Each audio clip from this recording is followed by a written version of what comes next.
والمجد أهلي، أيا منبع الفن والفن أهلي، زفير الوطن شموخ وفن، وحبر الزمان سنمضي معا، سنمضي معا.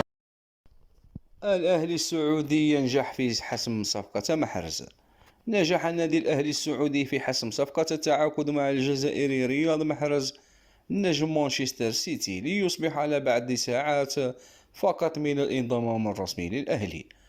وذكرت صحيفة تيليغراف البريطانية أن الأهلي توصل بالفعل إلى اتفاق مع نظيره السيتي على قيمة الصفقة، حيث سينتقل الجناح إلى الجانب السعودي في صفقة تبلغ قيمتها 35 مليون يورو زائد 5 مليون متغيرات.